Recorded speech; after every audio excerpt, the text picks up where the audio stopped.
Y bien, estamos ahora con Yoani Sánchez, ustedes la conocen, supongo, perfectamente. Hemos leído sus blogs, sus artículos en El Comercio, en fin, en su propia página que se llama Generación I. Y bueno, que su blog, ¿no es cierto? Ella es una luchadora por la libertad en Cuba, es una bloguera muy valiente que ha enfrentado el amedrentamiento de un régimen, como sabemos perfectamente, totalitario, y es realmente increíble que ella haya logrado lo que ha logrado hasta ahora. Pero en fin, sobre todo lo que ha logrado últimamente es poder salir de Cuba y hacer un viaje que es el que está haciendo ahora. Yoani, ¿qué tal? Sí, bueno. Gracias Jaime por esta invitación tan bonita y sobre todo para poder compartir tu teleaudiencia. No, gracias a ti por haber venido. Y bueno, ¿has salido de Cuba hace cuánto tiempo? Llevo de viaje ya más de 50 días. 50. Parece poco, pero es un larguísimo camino para mí.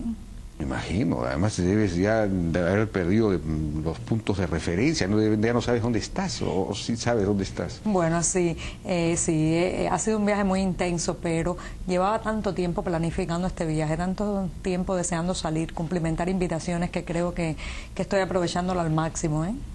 ¿Y cómo así te dejaron salir finalmente?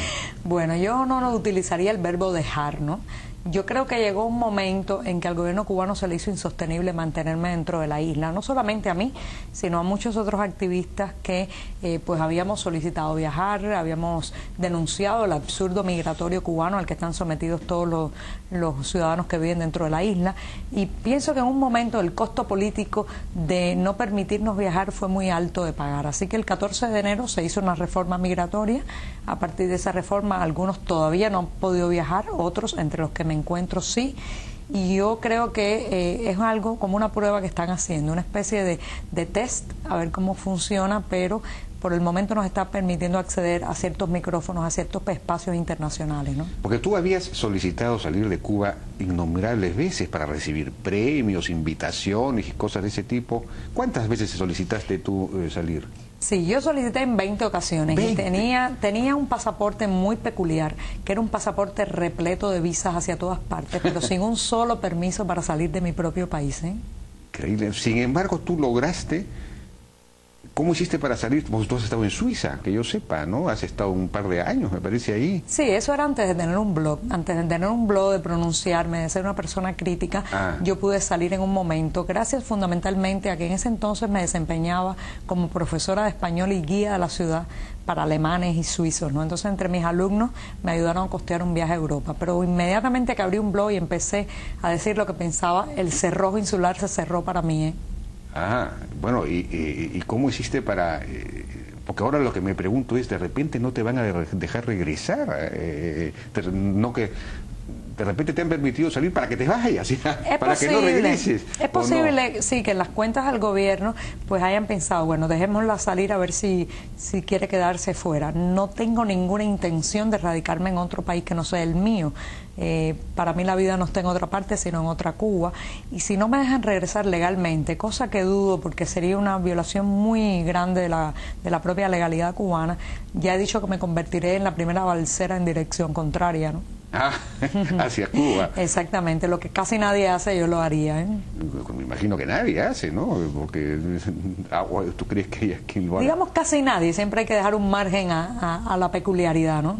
Porque claro, los cubanos que viven en Miami tampoco pueden viajar, ¿no? O ya pueden viajar a Cuba. Hay muchas restricciones. La reforma migratoria, como te decía Jaime, que se aprobó a partir del 14 de enero pasado, flexibiliza los trámites, acorta los tiempos de espera, abarata los precios del tema de viajar fuera del país, pero los grandes olvidados siguen siendo los exiliados, que no pueden radicarse de vuelta en territorio nacional, que no pueden tener propiedades, que no pueden votar en las elecciones, bueno, vaya elecciones, pero al menos no, por el momento tampoco pueden votar, y algunos tienen muchas restricciones, sobre todo los que han salido en los últimos 8 años. Ahora, dime una cosa, tú debes ser también de las pocas personas que pudiendo ahora salir de Cuba quiere quedarse en Cuba. ¿Y cómo así? ¿Por qué quieres quedarte en Cuba? Sí, yo sé que suena raro, ¿no? Y una de las estrategias del gobierno cubano ha sido empujar a sus críticos al exilio, empujar a todas esas personas incómodas, a los inconformes hacia afuera del país. Sin embargo, yo soy testaruda. En primer lugar, porque creo que mi país no es una ideología, mi país no es un gobierno, mi país no es un hombre, mi país pertenece a todos los cubanos que lo habitamos, incluso a los que no viven dentro del territorio nacional. Entonces, esa testarudez me ha llevado a plantearme quedarme. No solamente la testarudez, yo creo que en mi país hay mucho por hacer y tengo el compromiso de hacerlo desde adentro. Desde cualquier posición es válido luchar por la democracia en Cuba, pero desde adentro me parece la trinchera principal, ¿eh? No, claro, obviamente ese es el sentido de tu vida, ¿no? Pero, por ejemplo, tú tienes un hijo que se llama Teo, ¿no es cierto? De 18 años. Casi 18. Casi 18 años. ¿Qué futuro puede tener él en Cuba? Sí, eso como madre, claro, tengo un dilema muy grande, ¿no? Yo he tomado mi decisión de vida.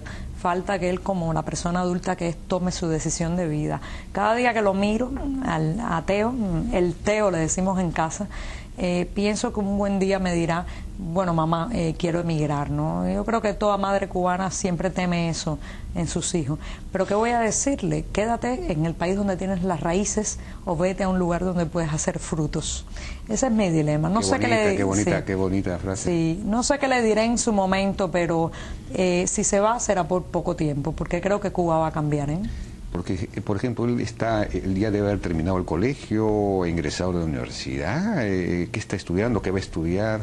Sí, Teo, que es un niño maravilloso, todas las madres dicen lo mismo, pero en mi caso mi hijo es maravilloso, es una fuente principal de energía en mi vida, de aliento. Acaba de terminar el preuniversitario, está preparándose para entrar a la universidad. En agosto debe ir al servicio militar obligatorio.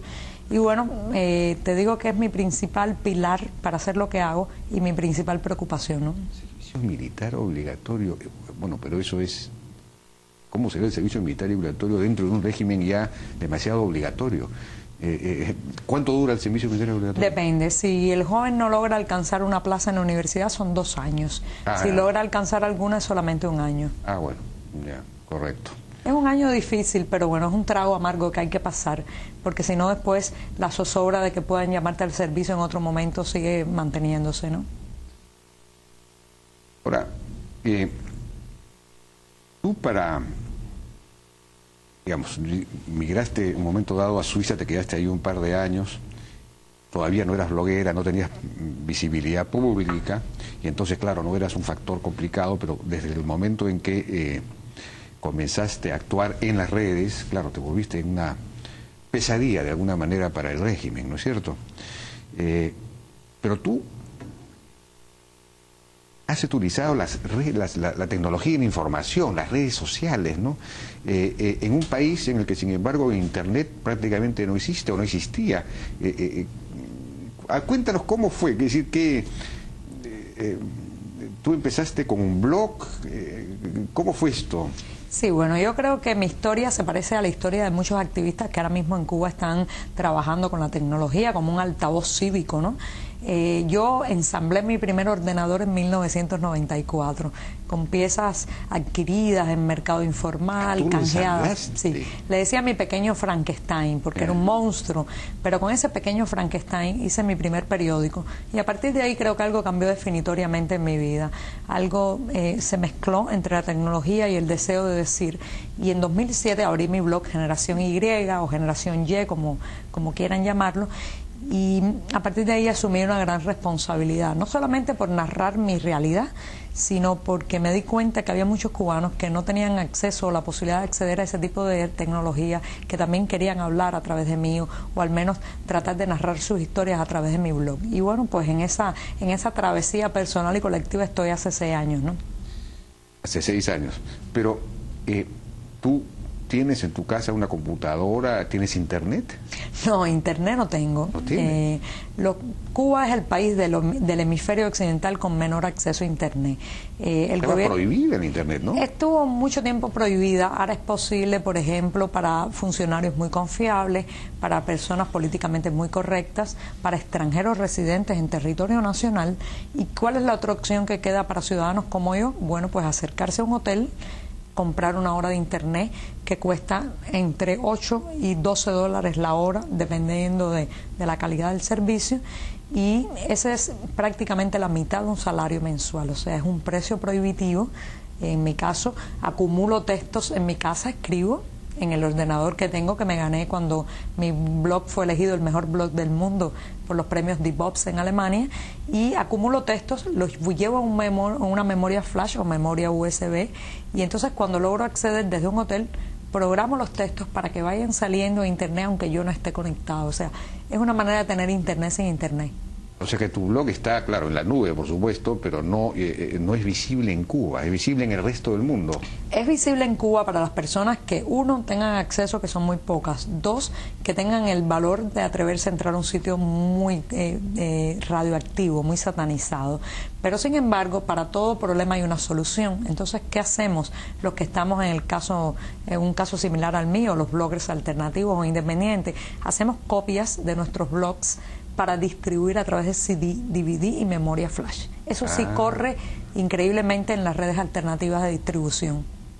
Pero entonces, de todos modos, debe ser un porcentaje relativamente pequeño de la población cubana que te conoce, de repente ni te conocen, o te conocen a través del gobierno, de la reacción del gobierno. Bueno, no hay que subestimar, porque nada hay más atractivo que lo prohibido. Exacto. Y en un país donde cada vez que la propaganda oficial sataniza a alguien, pues esa persona o ese hecho o esa lectura se vuelve profundamente atractiva.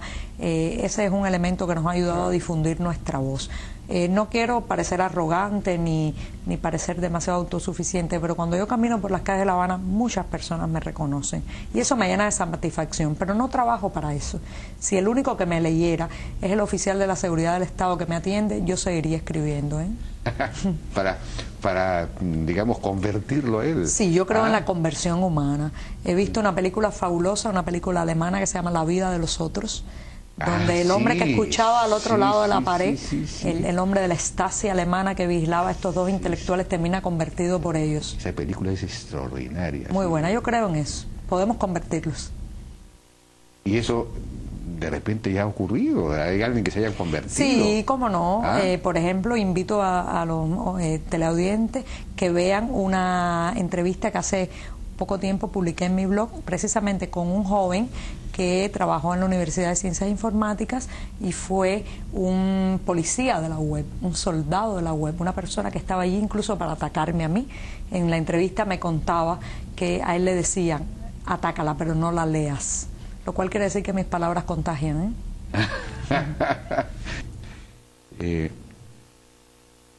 Bueno, estamos hablando de ¿cómo lo llamaste? Soldado. Soldado de la web. De la web, estos que vigilan los contenidos y que... No solamente vigilan, crean falsas matrices de opinión, atacan a bloggers alternativos, falsean, difaman, hackean sitios. O sea que tú has sido objeto, y tu blog y tú en particular, me imagino, de muchos ataques de este tipo. De todo tipo de ataques. De todo tipo. Los menos dolorosos son los tecnológicos, cuando sacan el sitio de línea, cuando no se puede acceder a mi blog porque está hackeado. Los más tristes son los ataques personales, pero bueno, como una especie de gratificación personal, yo le digo a mis amigos que no se preocupen, que yo cuando niña fui a la escuela con espejuelos y aparatos en los dientes, así que estoy acostumbrada a que me insulten. Eso lo digo para consolarme. Estás acostumbrada al bullying, lo que llaman el bullying. Sí, estoy acostumbrada. Entonces el insulto a mi gobierno trato de que no me afecte psicológicamente. Claro, pero me imagino que te podría afectar en la medida en que coja carne en la gente, sí, que la gente le crea al gobierno, ¿no? ¿Eso podría ocurrir o no? Sí, puede ser, pero te puedo asegurar que en 6 años de escribir un blog y de recibir todo tipo de insulto estatal sobre mi persona, incluso encender la televisión en el horario estelar, un horario como este, y ver mi rostro en la televisión nacional rodeada de los peores adjetivos, incluso así, en 6 años, nunca he caminado por las calles y he recibido de manera espontánea un insulto, un agravio, alguien que me denigre. De manera espontánea ninguno. Parece que ya la propaganda oficial no funciona tanto. Pero quizás haya gente que no quiera reunirse contigo o que quiera evitarte para que no la, a su vez, acosen de alguna forma.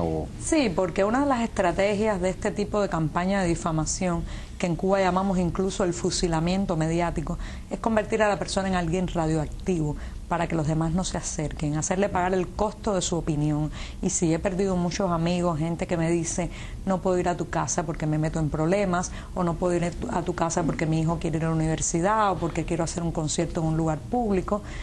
Sin embargo, te puedo decir que también me he ganado muchos amigos en los últimos años. Son amigos probados en las dificultades, ¿no?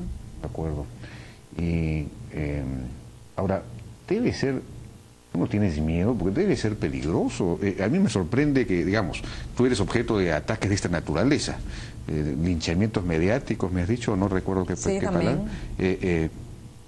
Pero físicamente creo que incluso te han recluido 2 o 3 veces, no sé si te han maltratado, te han... De todo un poco.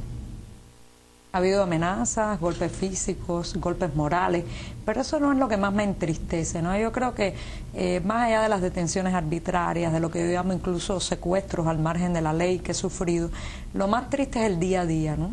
El sentir que pueden enemistar a una persona contra ti, que pueden mentir con impunidad, que pueden denigrarte sin derecho a réplica. Ese momento en que las pequeñas cosas no funcionan. Por ejemplo, hace unos meses mi esposo y yo íbamos a ser padrinos de una boda de unos vecinos, y unos días antes los muchachos que se iban a casar nos llamaron y nos dijeron que tenían mucha pena, pero que no podíamos ya ser sus padrinos porque la seguridad del Estado los había contactado y los había intimidado. Eso parece una pequeña cosa, pero eso me entristece más porque al final el dolor físico pasa, una noche en el calabozo se olvida, ¿no? Sí, pues. ¿Tú crees que esta situación va a cambiar? Es decir, ¿hay la posibilidad de que Cuba se transforme en una democracia?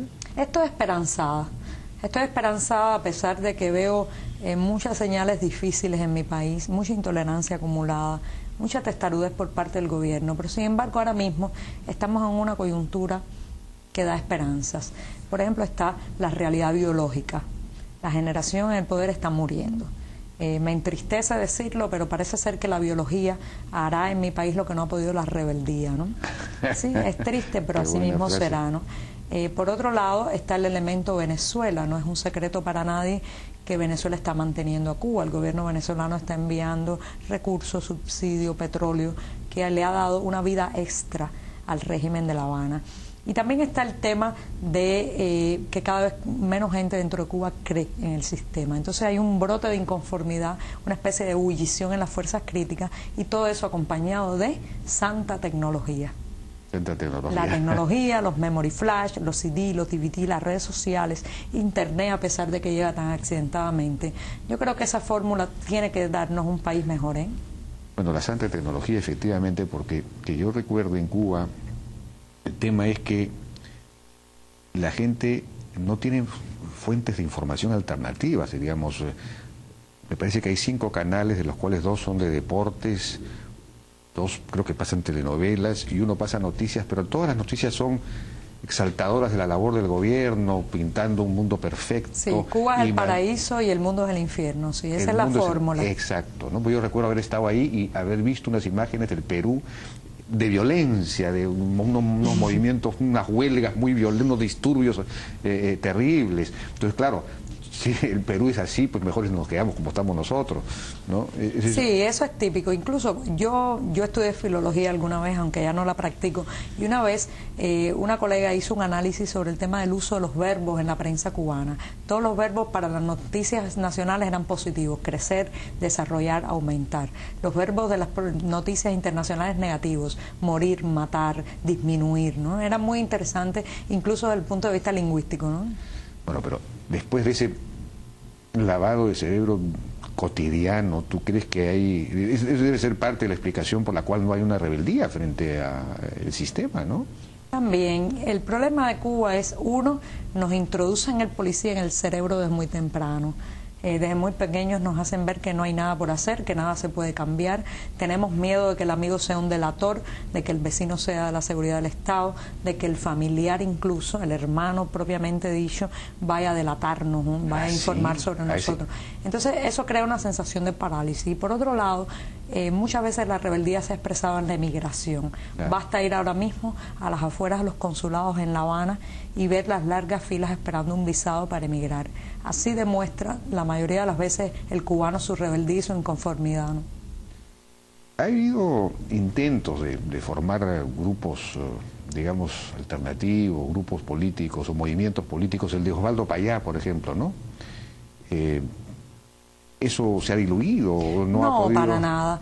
Por ejemplo, en el 2003, hace 10 años exactamente, el gobierno dio un golpe bastante fuerte a la oposición, encarceló a 75 disidentes, entre ellos también había periodistas independientes y activistas, y parecía que ese era el final. Esa es la famosa Primavera Negra. Exactamente, ¿no? justamente. Y entonces, 10 años después que ha pasado... ¿Cómo te libraste de eso? Sí, yo estaba en ese momento en Suiza y no me pronunciaba. Yeah. Era una persona que optaba por el escapismo, por el silencio, ¿no? Pero ese momento me hizo ganar mucha conciencia. A partir de ahí decidí regresar también. Ese fue uno de los motivos que decidí regresar a Cuba. Entonces, ¿qué pasó? 10 años después somos muchos más. No solamente están los movimientos opositores del partido político, sino que ahora de pronto un músico de hip hop se pone en el baño de su casa en un estudio improvisado, graba un disco con una canción que es arrasadoramente contestataria y la distribuye en mercado informal. O sea, ya no es solamente el partido político, hay muchos fenómenos críticos, los bloggers, las personas que escriben en Twitter. Yo siento que hay un deseo de decir que se está expresando de muchas maneras, ¿eh? De acuerdo, pero nuevamente regresamos al mismo tema. ¿Quién tiene acceso a Internet para participar en una red de Twitter? Bueno, te decía que los cubanos somos especialistas en Internet sin Internet. Ahora mismo, sí, te ríes, pero si somos especialistas, por ejemplo, en hacernos con todo aquello que está prohibido, censurado. Somos especialistas en el mercado informal, somos especialistas en buscar leche para nuestros hijos, carne para nuestra mesa, ropa que ponernos precisamente en esas redes alternativas de distribución. Así mismo hacemos con la información. Hoy mismo en Cuba se puede comprar o adquirir o intercambiar la información no ya en megabytes ni en gigabytes, sino en terabytes. ¿Terabytes? Terabytes. ¿Qué es eso? Terabytes. Perdóname mi ignorancia en el mundo tecnológico. Eso es una unidad medida de información también y de datos, ¿no? Pero mayor que un megabyte son más de 1000 kilobytes, el gigabyte a su vez más de 1000 megabytes, claro. Y el terabyte más de 1000 gigabytes. Ustedes están avanzadísimos. Estamos entonces muy avanzados, sin internet, pero a través de estas redes, por ejemplo, haces un contacto con una persona, le llevas un disco duro, un disco externo como llamamos, y le dices, cópiame aquí. Y entonces te copia un terabyte de información donde, claro, también hay mucha información frívola, pero de pronto te enteras cómo se cayó la Rumanía de Ceausescu, o cómo se fue abajo el muro de Berlín, o cómo se desintegró la Unión Soviética, o qué pasó con Pablo Escobar y su vinculación con el gobierno de La Habana. Y esa información está corriendo a una velocidad que el gobierno no puede detenerla, porque no pueden poner en cada esquina un policía para que revise nuestros bolsillos a ver si llevamos una memoria flash. De acuerdo. Qué interesante. Y tú decías el tema biológico, que ese es un límite claro a las posibilidades de sobrevivencia del régimen. ¿Eso implicaría que si los Castro desaparecen, entonces se cae el sistema? Yo pienso que sí, aunque en un principio no lo parezca, pero es un sistema que se basa en una estructura muy personalista. El sistema cubano fue hecho a imagen y semejanza de un hombre. Ese hombre se llama Fidel Castro, un hombre que ya está transitando los últimos años de su vida, apagándose. No creo que su muerte realmente vaya a influir. La de su hermano sí, o sea, el fin de la dinastía familiar será definitorio, porque no han permitido, por ejemplo, que haya una generación de relevo. El gobierno cubano es como un Saturno que se come a sus hijos. Todos los jóvenes que dentro del propio sistema han brillado con luz propia han sido defenestrados. No tienen sustitutos. Y los sustitutos que tienen son sustitutos que llevan máscaras, que ahora dicen sí, el día que ellos no estén van a decir no. ¿Tú crees? Estoy totalmente segura, porque el oportunismo... pero el sistema, este sistema de control político que tú misma has descrito, ¿eso puede funcionar un tiempo más? Puede ser que de la boca para afuera digan que va a funcionar, pero en la realidad es muy poco probable, porque el oportunismo en Cuba se ha convertido en una estrategia de sobrevivencia. Ser oportunista, llevar la máscara, de decir, aplaudir cuando en realidad se quiere ripostar, decir que sí cuando en realidad se quiere decir no, eso es el mal nacional. Incluso las madres, lo primero que le decimos a nuestros hijos cuando salen el primer día a clase es, no vayas a decir en la escuela esto, esto y esto. Eso es solo para decir en casa. Y así nacemos. Entonces esas personas más jóvenes que están en los entramados de poder en Cuba están formados bajo esa esquizofrenia, bajo esa doble moral. Y ahora dicen sí porque están siendo observados por la generación histórica. Cuando la generación histórica no esté, no creo que vayan a comportarse de igual manera, ¿eh? Pero entonces, ¿qué puede pasar? Puede ser, el cambio puede ser un poco traumático, ¿no? Porque vas a pasar de un sistema totalmente controlado y organizado por el control a un sistema libre, digamos, sin transición clara alguna. Es decir, ¿qué puede ser? ¿Tú has avisorado cómo manejar ese proceso? Bueno, en primer lugar debo decir que todo lo que ocurre en ese cambio también va a ser responsabilidad del actual gobierno, porque tiempo han tenido para hacer una transición gradual. Claro. Tiempo han tenido para tener una responsabilidad con el destino de Cuba, con nuestros nietos y nuestros hijos, y decir, bueno, nos vamos a ir permitiendo poco a poco una apertura política y económica. En lugar de eso, ¿qué han hecho? Pequeñas burbujas de flexibilización económica, un férreo control político, y eso puede estar llevando al país a la fractura. Sin embargo, a pesar de que pueden venir momentos difíciles y el país puede dar realmente bandazos e irse al caos, yo tengo confianza en que la fórmula nacional que existe en mi país no vaya a dar al final una nación en un caos permanente o en un abismo permanente. Somos un país con un gran capital humano. Somos un país con una sola lengua, con una sola cultura, sin grandes conflictos regionales, con un exilio que la propaganda oficial ha satanizado, pero que es un exilio con muchas ganas de ayudar y con capital y con entrenamiento empresarial y democrático. Y también somos una nación que está cansada de tanto autoritarismo. Entonces, yo creo que va a primar el sentido común. Me imagino que una Cuba más participativa, más plural, y lo resumiría en una frase: una Cuba donde esté despenalizada la discrepancia. Cuando en mi país se diga nadie será castigado por decir lo que piensa, van a aparecer las soluciones. Yo no tengo la solución. ¿Pero tú crees que haya nostalgia de la discrepancia? Porque un país acostumbrado al monocordismo, digamos, a pensar exactamente igual a la prohibición de la discrepancia, de pronto la aparición de la discrepancia abierta puede parecer el caos y puede generar angustia. Mucha gente acostumbrada, digamos, son las cadenas, la gente ama las cadenas a veces, ¿no? Sí, lamentablemente, cuando uno no ha visto la luz y siempre ha estado con una venda sobre los ojos, ni siquiera puede saber que existe esa sensación tan deslumbrante en la retina, que es la iluminación, ¿no? Pero después que la empieza a padecer y se queda impactado por la luz en un primer momento, después empieza a disfrutarla, ¿no? Entonces, sí, no estamos preparados, no hay una formación cívica, pero eso no debe ser el freno para seguir con las cadenas. Tú vas a liderar probablemente ese proceso. No lo creo, hay gente muy capaz. Yo quiero trabajar desde la prensa. No, hay muchos nombres. Me pasaría toda una noche aquí diciendo todos los nombres de activistas, gente capacitada en Cuba, gente joven, gente mayor, que de verdad tiene una gran proyección política. Yo creo que en mi país hay que refundarlo sobre la palabra, sobre la información, sobre la revisión de la historia nacional que ha sido tan distorsionada que ya nos reconocemos como sobre país. La palabra veraz, porque la otra... La palabra veraz. No, lo otro no es ni siquiera palabra, lo otro es falacia, lo otro es oratoria barata, lo otro es populismo como máscara, ¿no? La palabra, la información. Yo quiero estar en la trinchera de la palabra. La trinchera de la palabra. Y no me gusta el lenguaje bélico, pero en este caso vale la pena. O sea que no vas a ser candidata presidencial en unas elecciones. No me veo, porque me gusta meterme en problemas. Me gusta meterme en problemas, decir lo que pienso. Creo que voy a ser una persona incómoda para este sistema y para el que venga después. Tengo ese compromiso con mi país. He leído que vas a hacer, que quieres sacar un periódico. Quiero sacar un periódico porque, como te decía, ha habido tantos silencios, tantas situaciones y verdades escondidas en estos 54 años que los cubanos necesitamos prácticamente un maratón de información para ponernos al día. Pero una información que verás, una información que no llame a la crispación, ni a la venganza, ni a la represalia inútil. Una información constructiva para la nación, ¿no? ¿Y tienes posibilidades de sacar ese periódico en Cuba ahora? Está totalmente prohibido.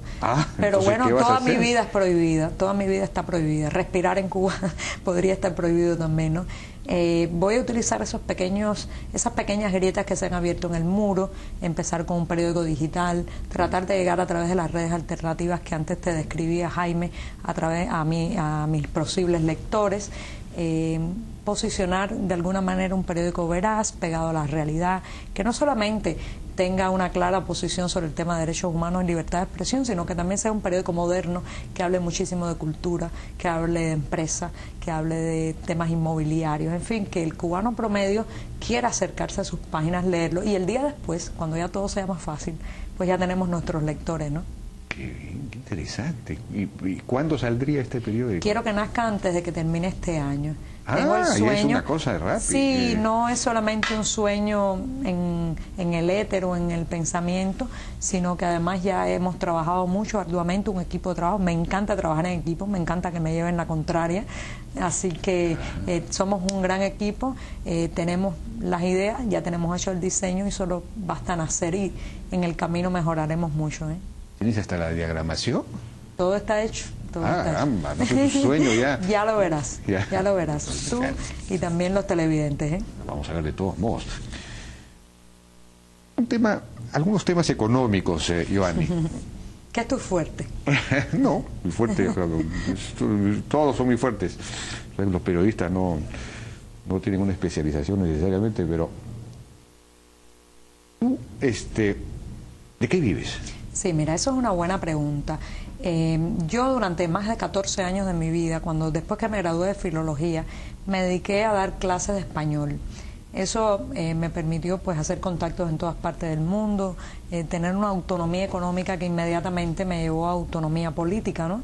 Era un trabajo freelance, ilegal totalmente. También enseñaba mi ciudad y mi cultura a todo aquel que quería aprender sobre mi país, ¿no? Cuando comencé el blog, pues mi trabajo ilegal se puso en crisis porque la policía me acosaba bastante, acosaba a los estudiantes. Y entonces, o sea que tú le enseñabas a, digamos, extranjeros. Sí, 3 horas de clases de gramática en la mañana, 3 horas de cultura cubana en la tarde. Ajá. Un programa muy interesante. Incluso tuve peruanos no aprendiendo español, claro está, sino cultura cubana en la tarde. Y entonces cuando abrí el blog, pues ocurrió eso que te contaba y dije, bueno, ¿y ahora cómo me gano la vida, no? Y aunque mi blog no me produce ni un centavo, solo me provoca gastos de acceso a internet, sí me ha abierto las puertas de publicaciones en todas partes del mundo. Tengo varios libros publicados. Ahora mismo, cuando salga de aquí, me voy a España a presentar un libro técnico, un libro donde enseño a personas de cualquier parte del planeta a abrir un blog y gestionarlo.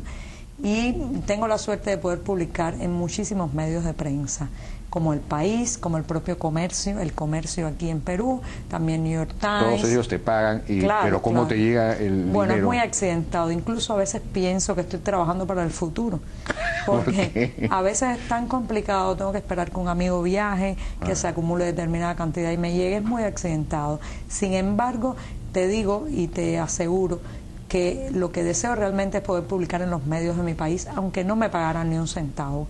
Pero por el momento no me dan ni una línea en un periódico nacional, lo cual es una gran frustración profesional para mí, ¿no? Tus libros además no los puedes vender ni pueden llegar a Cuba, ¿no? Están prohibidos. Están prohibidos, incluso cuando publiqué mi libro en Argentina, en una edición muy hermosa, por cierto, me intentaron enviar una caja con 10 ejemplares y me los confiscó la aduana de mi propio país.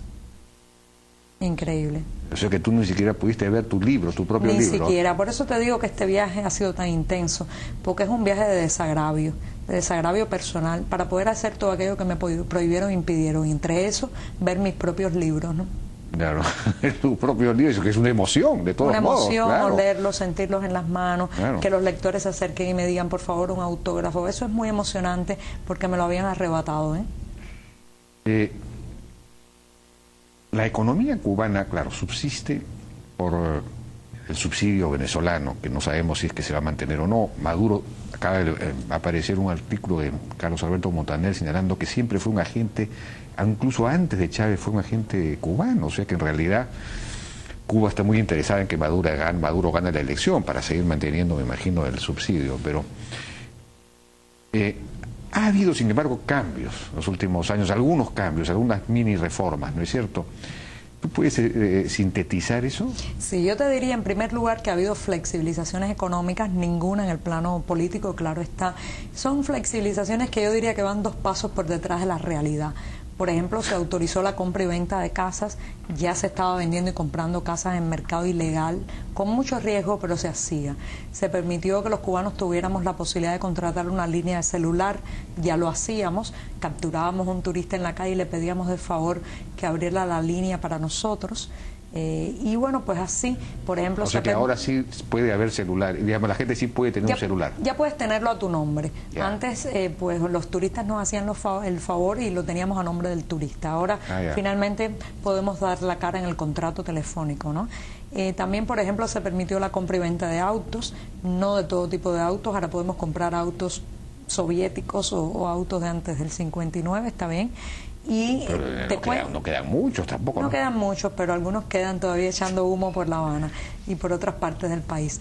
Pero te cuento todo esto porque son medidas económicas que están marcadas más por la urgencia de mantener el poder que por un sentido realmente de darle al pueblo cubano un ámbito de prosperidad, ¿no? Por ejemplo, se ha flexibilizado bastante el trabajo por cuenta propia, pero todavía los impuestos siguen muy altos, el acceso al mercado mayorista es casi nulo, no se permite la importación directa y por otro lado, cuando te lees la lista de profesiones que se permite ejercer por cuenta propia, parecen la lista de labores de una aldea medieval y no de una sociedad moderna, ¿no? ¿Ah, sí? Sí, forrador de botones, aguador, expendedor de alimentos, pero nunca vas a encontrar un médico por cuenta propia, un abogado por cuenta propia, un dentista por cuenta propia, un filólogo por cuenta propia, imposible, ni mucho menos un periodista por cuenta propia, ¿no? Bueno, cuando estuve en La Habana hace 3 o 4 años, por ejemplo, me sorprendió, los taxis son del Estado, no son propiedad del taxista, y no hay una bodega que sea de propiedad de una persona, es decir, no hay nadie, la iniciativa individual es bien difícil de desarrollarse, aparentemente ya en algunos casos sí. Ahora se han abierto pequeñas burbujas, ¿no? Por ejemplo, hay mucho taxi privado, se reconocen claro porque muchos son taxis viejos, Chevrolet de los años 50, Cadillacs también de aquellos años, y en torno a expender alimentos, o sea, vender alimentos, sí se han creado muchas pequeñas cafeterías, pero son negocios que no pueden ser los que saquen adelante la economía del país. Sí, está bien, resuelven el problema del almuerzo de algunas personas que trabajan en la calle, pero no los veo como la locomotora impulsora de una economía colapsada y en crisis, ¿eh? De acuerdo. Y circuló una noticia de que habían despedido a 500.000 personas del Estado. Sí, bueno, en realidad ha sido un proceso de despidos que llegará a ese número, que todavía está muy cauteloso porque después que se anunció, el gobierno cubano empezó a darse cuenta que el efecto político de un despido así masivo iba a ser muy grave. Pero el asunto es que si despiden, pierden, porque el costo social es alto, pero si no despiden también pierden porque no pueden seguir pagando los salarios. Claro. Entonces, en ese tipo de dilemas está entrampado el gobierno de Raúl Castro. Es un gobierno inmovilista que ha tenido que tomar algunas poses reformistas, pero dada más la coyuntura y la urgencia que una real voluntad, ¿no? Y como no había producción de alimentos, creo que algunas extensiones de tierra cercanas a las ciudades las distribuyeron a algunas personas que quisieran ir a trabajarlas, ¿no?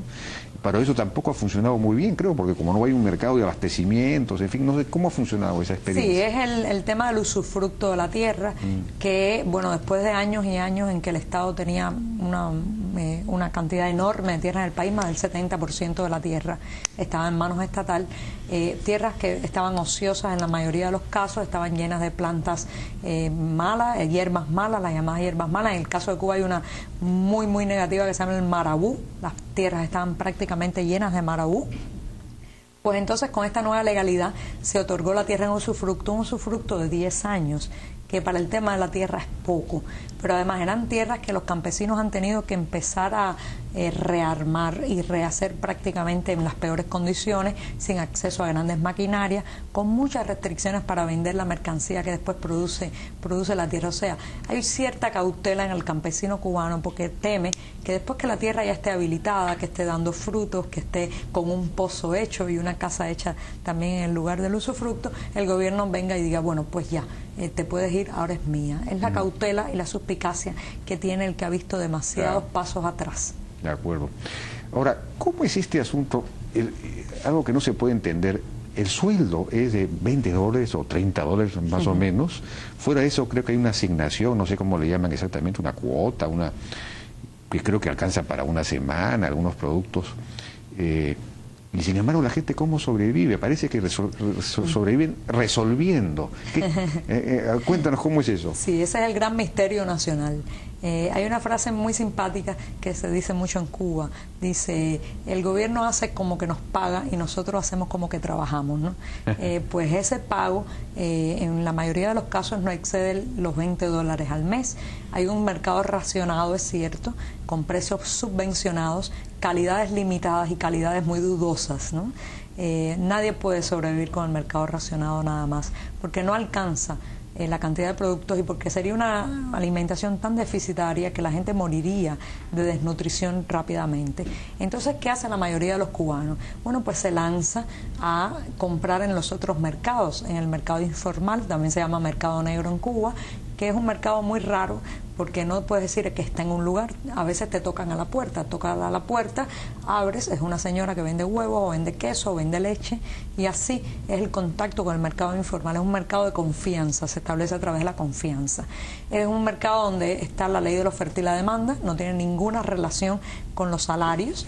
Y también pues está el mercado libre o mercado en pesos convertibles, donde un litro de leche puede costar casi $2. En un país donde el salario medio son menos de 20 al mes, $2 un litro de leche es excesivo. Entonces, ¿cómo sobrevive el cubano? Y ahí viene el verbo que tú has mencionado, resolver. Resolver casi siempre significa robar recursos del Estado y desviarlos hacia el mercado informal.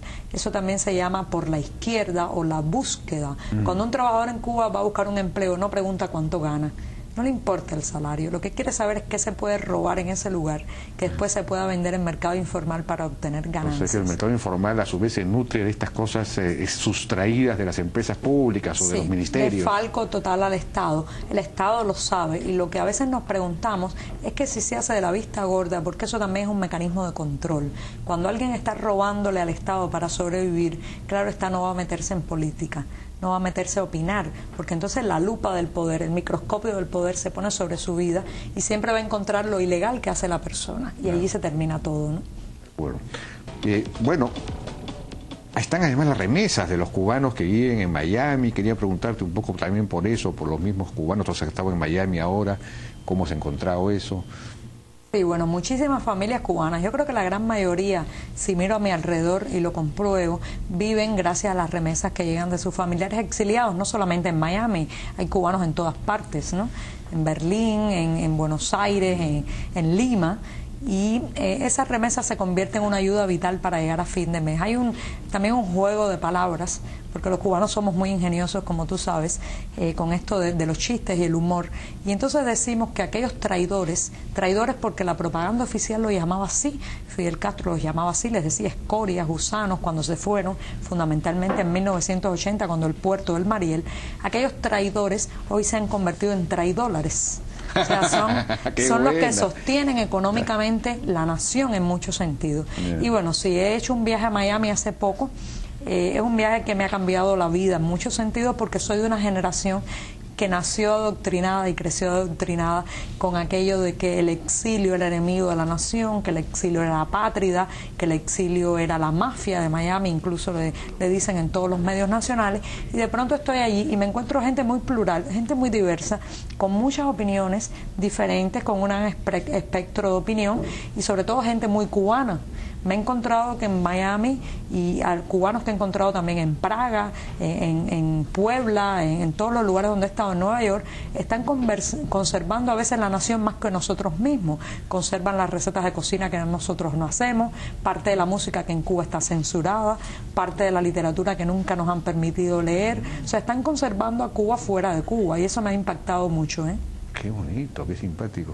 Ahora, debes haber discutido con ellos porque en Cuba tienen la tesis de que hay que mantener el bloqueo en Miami. Los cubanos son muy radicales en eso, ¿no? Hay que mantener el bloqueo.